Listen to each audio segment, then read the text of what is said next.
Welcome to Naren academy. Naren ಅಕಾಡೆಮಿಯಿಂದ ನಾವು ಎಲ್ಲಾ ರೀತಿಯ ಎಕ್ಸಾಮ್ಗಳಿಗೆ ಬೇಕಾಗುವಂತಹ ಪ್ರಶ್ನೆ ಪತ್ರಿಕೆಗಳನ್ನು ನಿಮ್ಮ ಮುಂದೆ ಚರ್ಚಿಸ್ತಾ ಇದ್ದೇವೆ. ನಾನು ಜಿಯೋಗ್ರಫಿ ವಿಷಯಕ್ಕೆ ಸಂಬಂಧಿಸಿದಂತೆ ಅನೇಕ ಪ್ರಶ್ನೆಗಳನ್ನು ನಿಮ್ಮ ಮುಂದೆ ಇಟ್ಟಿದ್ದೇವೆ. ಇದೀಗ ಇವತ್ತು ಜಿಯೋಗ್ರಫಿಗೆ ಸಂಬಂಧಿಸಿದಂತೆ ಮೂರನೇ ವಿಡಿಯೋವನ್ನು ನಿಮ್ಮ ಮುಂದೆ ಚರ್ಚಿಸ್ತಾ ಇದ್ದೇನೆ.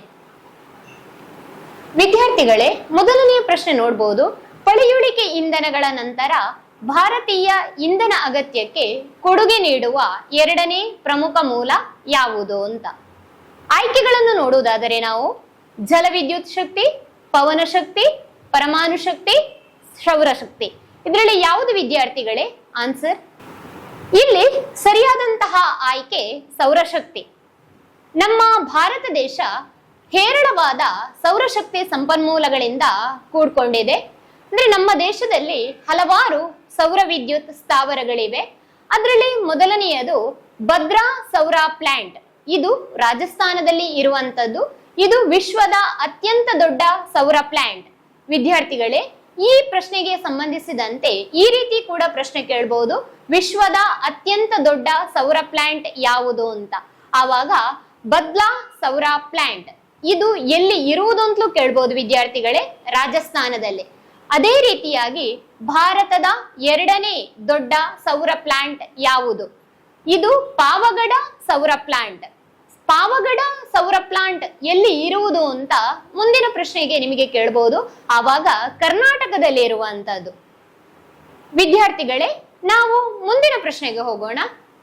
ಈ ಕೆಳಗಿನವುಗಳಲ್ಲಿ ಯಾವುದು ಸರಿಯಾಗಿ ಹೊಂದಿಕೆಯಾಗುವುದಿಲ್ಲ? ಆಯ್ಕೆಗಳನ್ನು ನೋಡುವುದಾದರೆ ಪ್ರಾಥಮಿಕ ಶಕ್ತಿ, ಉಬ್ಬರವಿಳಿತ ಶಕ್ತಿ.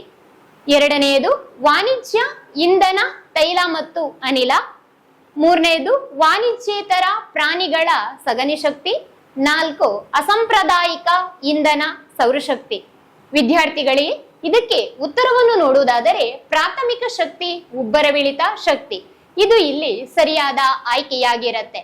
ಅಂದ್ರೆ ನಮ್ಮಲ್ಲಿ ಮುಖ್ಯವಾಗಿ ಉಬ್ಬರವಿಳಿತ ಶಕ್ತಿಯು ಶಕ್ತಿಯ ಪ್ರಾಥಮಿಕ ಮೂಲವಲ್ಲ. ಇದು ಮತ್ತೆ ಮತ್ತೆ ನವೀಕರಿಸಬಹುದಾದ ಒಂದು ಶಕ್ತಿಯ ಮೂಲವಾಗಿದೆ. ಇದು ಯಾವತ್ತಿದ್ರೂ ವಿದ್ಯಾರ್ಥಿಗಳೇ ಪ್ರಕೃತಿಯಲ್ಲಿ ಖಾಲಿಯಾಗುವುದಿಲ್ಲ.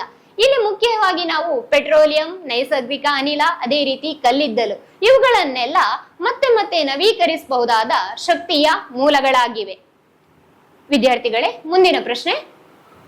ಈ ಕೆಳಗಿನವುಗಳಲ್ಲಿ ಯಾವ ನದಿ ಉತ್ತರ ಪ್ರದೇಶ ರಾಜ್ಯದ ಮೂಲಕ ಹರಿಯುವುದಿಲ್ಲ? ಆಯ್ಕೆಗಳನ್ನು ಗಮನಿಸುವುದಾದರೆ ಸೋನ್ ನದಿ, ಹಿಂಡನ್ ನದಿ, ಗಂಡಕ್ ನದಿ, ಶಾರದಾ ನದಿ. ಇದಕ್ಕೆ ಉತ್ತರ ವಿದ್ಯಾರ್ಥಿಗಳೇ ಗಂಡಕ್ ನದಿ. ಗಂಡಕ್ ನದಿ ಇದು ಮುಖ್ಯವಾಗಿ ದಕ್ಷಿಣ ಏಷ್ಯಾದ ಗಡಿಯಾಚೆಗಿನ ನದಿಯಾಗಿದೆ. ಅಂದ್ರೆ ವಿದ್ಯಾರ್ಥಿಗಳೇ, ಮುಂದಿನ ಎಕ್ಸಾಮಿಗೆ ನಿಮಗೆ ಕೇಳಬಹುದು ಗಂಡಕ್ ನದಿ ಯಾವ ದೇಶದಲ್ಲಿ ಹುಟ್ಟುತ್ತೆ ಅಂತ. ಗಂಡಕ್ ನದಿ ಪ್ರಮುಖವಾಗಿ ನೇಪಾಳದಲ್ಲಿ ಹುಟ್ಟುತ್ತೆ. ಇದು ಮುಖ್ಯವಾಗಿ ಪಶ್ಚಿಮ ಚಂಪಾರಣ್, ಗೋಪಾಲ್ಗಂಜ್, ಶರಣ್ ಮತ್ತು ಮುಜಾಫರ್ಪುರ ಜಿಲ್ಲೆಗಳ ಮೂಲಕ ಬಿಹಾರ ರಾಜ್ಯದ ಮೂಲಕ ಗಂಗಾ ಬಯಲಿನ ಮೂಲಕ ಸುಮಾರು 300 ಕಿಲೋಮೀಟರ್ ವರೆಗೆ ಈ ಗಂಡಕ್ ನದಿ ಹರಿಯುತ್ತೆ. ಅಂದ್ರೆ ಇಲ್ಲಿ ಮುಂದಿನ ನಿಮಗೆ ಎಕ್ಸಾಮಿಗೆ ಕೇಳುವಂತಹ ಪ್ರಶ್ನೆ ಗಂಡಕ್ ನದಿ ಯಾವ ದೇಶದಲ್ಲಿ ಹುಟ್ಟುತ್ತೆ ಅಂತ ಕೇಳಬಹುದು. ಇದು ನೇಪಾಳದಲ್ಲಿ ಹುಟ್ಟುತ್ತೆ ವಿದ್ಯಾರ್ಥಿಗಳೇ.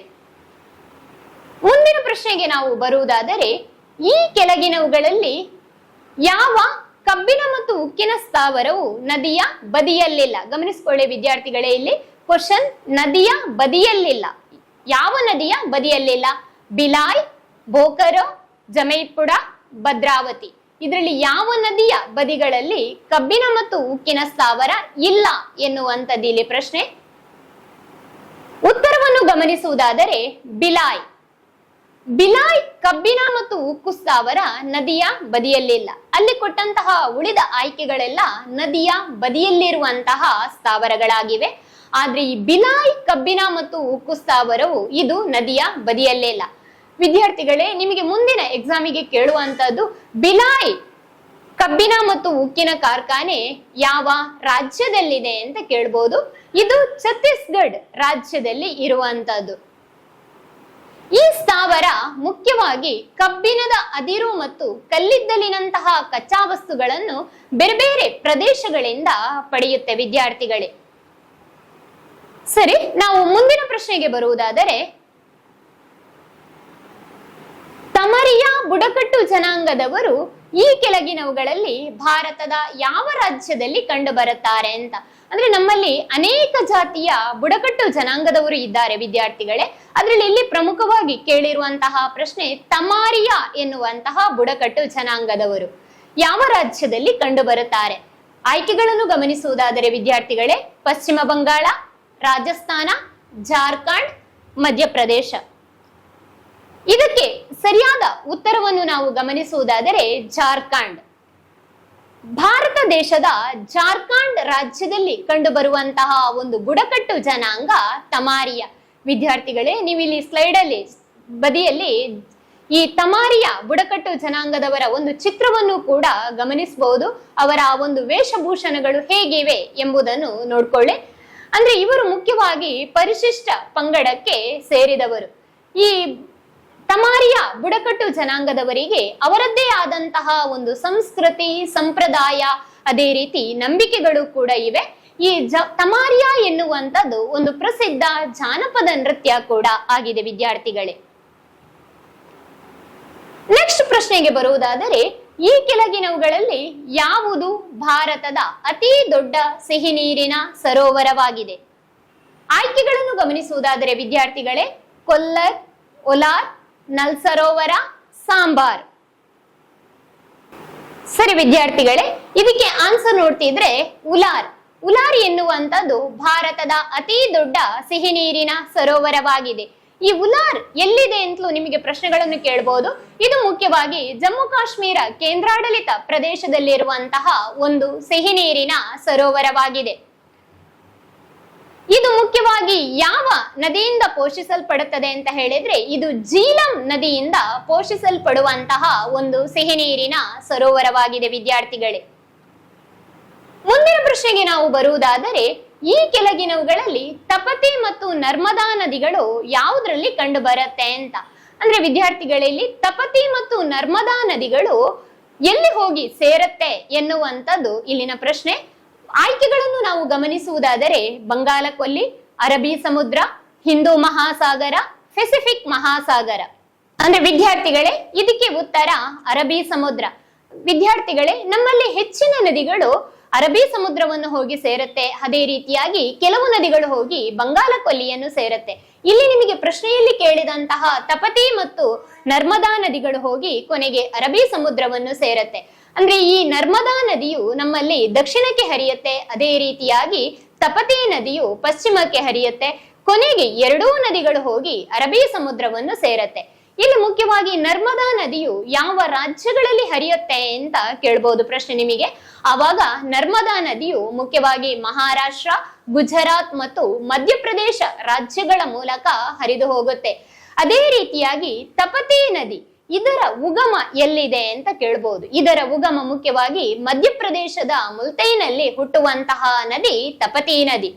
ಇದು ಭಾರತದಲ್ಲಿ ಪಶ್ಚಿಮಕ್ಕೆ ಹರಿಯುವಂತಹ ಎರಡನೇ ಅತಿ ದೊಡ್ಡ ನದಿಯಾಗಿದೆ. ಅಂದ್ರೆ ಭಾರತ ದೇಶದಲ್ಲಿ ಪಶ್ಚಿಮಕ್ಕೆ, ದಕ್ಷಿಣಕ್ಕೆ ಈ ರೀತಿಯಾಗಿ ಅನೇಕ ನದಿಗಳು ಹರಿದು ಹೋಗುತ್ತೆ. ಅದರಲ್ಲಿ ಪಶ್ಚಿಮಕ್ಕೆ ಹರಿಯುವಂತಹ ಎರಡನೇ ಅತಿ ದೊಡ್ಡ ನದಿಯೇ ನಮ್ಮಲ್ಲಿ ನರ್ಮದಾ ನದಿ. ಸೆಲಾ ಸುರಂಗ ಎಂದು ಕರೆಯಲ್ಪಡುವ ವಿಶ್ವದ ಅತಿ ಉದ್ದದ ದ್ವಿಪಥ ರಸ್ತೆ ಸುರಂಗವನ್ನು ಎಲ್ಲಿ ನಿರ್ಮಿಸಲಾಗ್ತಾ ಇದೆ ಅಂತ. ಸೆಲಾ ಸುರಂಗ ಎಂದು ಕರೆಯಲ್ಪಡುವಂತಹ ದ್ವಿಪಥ ರಸ್ತೆ ಸುರಂಗ ಇದನ್ನು ಎಲ್ಲಿ ನಿರ್ಮಿಸ್ತಾ ಇದ್ದಾರೆ ಅಂತ. ಆಯ್ಕೆಗಳನ್ನು ನಾವು ನೋಡುವುದಾದರೆ ಜಮ್ಮು ಕಾಶ್ಮೀರ, ಪಂಜಾಬ್, ಅರುಣಾಚಲ ಪ್ರದೇಶ, ಮಧ್ಯಪ್ರದೇಶ. ಇದಕ್ಕೆ ಸರಿಯಾದ ಉತ್ತರ ವಿದ್ಯಾರ್ಥಿಗಳೇ ಅರುಣಾಚಲ ಪ್ರದೇಶ. ಅರುಣಾಚಲ ಪ್ರದೇಶದಲ್ಲಿ ಸೆಲಾ ಸುರಂಗ ಎಂದು ಕರೆಯಲ್ಪಡುವಂತಹ ವಿಶ್ವದ ಅತಿ ಉದ್ದದ 2 ಪಥದ ರಸ್ತೆ ಸುರಂಗವನ್ನು ನಿರ್ಮಿಸ್ತಾ ಇದ್ದಾರೆ. ವಿದ್ಯಾರ್ಥಿಗಳೇ, ಇಲ್ಲೂ ಈ ರೀತಿಯೂ ನಿಮಗೆ ಪ್ರಶ್ನೆಗಳನ್ನು ಕೇಳಬಹುದು. ವಿಶ್ವದ ಅತಿ ಉದ್ದದ 2 ಪಥದ ರಸ್ತೆ ಸುರಂಗ ಯಾವುದು ಅಂತ. ಆಗ ವಿದ್ಯಾರ್ಥಿಗಳೇ ಆನ್ಸರ್ ಸೆಲಾ ಸುರಂಗ ಎನ್ನುವಂಥದ್ದು. ಇದು ಮುಖ್ಯವಾಗಿ ಭಾರತ ಮತ್ತು ಚೀನಾ ಗಡಿಯ ಬಳಿ 13,800 ಅಡಿ ಎತ್ತರದಲ್ಲಿ ಈ ಸುರಂಗವನ್ನು ನಿರ್ಮಿಸ್ತಾ ಇದ್ದಾರೆ. ನೋಡಿ, ಇದು ಮುಖ್ಯವಾಗಿ ಭಾರತ ಮತ್ತು ಚೀನಾದ ಗಡಿಯ ಹತ್ತಿರ ಇರುವಂತದ್ದು. ಪಶ್ಚಿಮ ಕಮ್ಯಾಂಗ್ ಅನ್ನು ಸಂಪರ್ಕಿಸುವ 317 ಕಿಲೋಮೀಟರ್ ಬಲಿಪಾರ ಚಾದರ್ವಾರ್ ತವಾಂಗ್ ಟಿಟಿ ರಸ್ತೆಯಲ್ಲಿ ಇದನ್ನು ನಿರ್ಮಿಸ್ತಾ ಇದ್ದಾರೆ ವಿದ್ಯಾರ್ಥಿಗಳೇ. ಮುಂದಿನ ಪ್ರಶ್ನೆಗೆ ನಾವು ಬರುವುದಾದರೆ, ಕೇರಳದ ಮೊನಾಝೈಟ್ ಮರಳುಗಳನ್ನು ಯಾವುದರಿಂದ ಸಮೃದ್ಧವಾಗಿದೆ ಅಂತ. ಇದು ಕೇರಳ ರಾಜ್ಯದಲ್ಲಿರುವಂತಹ ಒಂದು ವಿಧದ ಮರಳು, ಮೊನಾಝೈಟ್ ಮರಳು. ಇದನ್ನು ಯಾವುದರಿಂದ ಮಾಡ್ತಾ ಇದ್ದಾರೆ ಸಮೃದ್ಧಿಯಾಗಿದೆ ಅಂತ. ಆಯ್ಕೆಗಳನ್ನು ನಾವು ನೋಡುವುದಾದರೆ, ಕಲ್ಲಿದ್ದಲು, ಯುರೇನಿಯಂ, ಥೋರಿಯಂ, ಪ್ಲಾಟಿನಂ. ಇಲ್ಲಿ ಸರಿಯಾದ ಉತ್ತರವನ್ನು ನಾವು ಗಮನಿಸುವುದಾದರೆ ಥೋರಿಯಂ. ಈ ಕೇರಳದ ಮೊನಾಝೈಟ್ ಮರಳು ಎನ್ನುವಂಥದ್ದು ಥೋರಿಯಂನಿಂದ ಸಮೃದ್ಧವಾಗಿದೆ. ಈ ಮರಳು ಒಂದು ಸಣ್ಣ ಕಂದು ಹರಳುಗಳಾಗಿ ಕಂಡುಬರುತ್ತೆ ವಿದ್ಯಾರ್ಥಿಗಳೇ. ಈ ಮರಳು ಮುಖ್ಯವಾಗಿ ಪಶ್ಚಿಮ ಘಟ್ಟಗಳ ಗ್ರಾನೈಟ್ ಮತ್ತು ಗ್ರೈಸ್ ನಿಂದ ಹುಟ್ಟುತ್ತೆ. ಇದು ಕೇರಳದ ಕರಾವಳಿಗೆ ಬರುವ 47ಕ್ಕೂ ಹೆಚ್ಚು ತೊರೆಗಳ ಮೂಲಕ ಇದನ್ನು ಕರಾವಳಿಗೆ ಸಾಗಿಸ್ತಾ ಇದ್ದಾರೆ. ಇದು ಕೇರಳದಲ್ಲಿರುವಂತಹ ಒಂದು ಪ್ರಸಿದ್ಧವಾದಂತಹ ಒಂದು ಮರಳಾಗಿದೆ. ಮುಂದಿನ ಪ್ರಶ್ನೆಗೆ ನಾವು ಬರುವುದಾದರೆ ವಿದ್ಯಾರ್ಥಿಗಳೇ, ಈ ಕೆಳಗಿನವುಗಳಲ್ಲಿ ಭಾರತವು ಗೋಲಾರ್ಧದ ಯಾವ ಗುಂಪಿನಲ್ಲಿದೆ ಅಂತ. ಆಯ್ಕೆಗಳನ್ನು ನಾವು ಗಮನಿಸುವುದಾದರೆ, ಉತ್ತರ ಮತ್ತು ಪೂರ್ವ ಗೋಲಾರ್ಧ, ಪೂರ್ವ ಮತ್ತು ಪಶ್ಚಿಮ ಗೋಲಾರ್ಧ, ದಕ್ಷಿಣ ಮತ್ತು ಉತ್ತರ ಗೋಲಾರ್ಧ, ಪೂರ್ವ ಮತ್ತು ದಕ್ಷಿಣ ಗೋಲಾರ್ಧ. ಇದಕ್ಕೆ ಉತ್ತರವನ್ನು ಗಮನಿಸುವುದಾದರೆ, ಉತ್ತರ ಮತ್ತು ಪೂರ್ವ ಗೋಲಾರ್ಧ. ಅಂದ್ರೆ ಭಾರತವು ಉತ್ತರ ಮತ್ತು ಪೂರ್ವ ಗೋಲಾರ್ಧದಲ್ಲಿ ಇರುವಂತದ್ದು. ಇದರ ಅಕ್ಷಾಂಶ ರೇಖಾಂಶಗಳನ್ನು ನೀವು ಮ್ಯಾಪಿನ ಮೂಲಕ ನೋಡ್ಕೊಳ್ಬಹುದು ವಿದ್ಯಾರ್ಥಿಗಳೇ. ಅಂದ್ರೆ ಮುಖ್ಯವಾಗಿ ಭಾರತವು ಪೂರ್ವ ಗೋಲಾರ್ಧದ ರೇಖಾಂಶದಲ್ಲಿದೆ.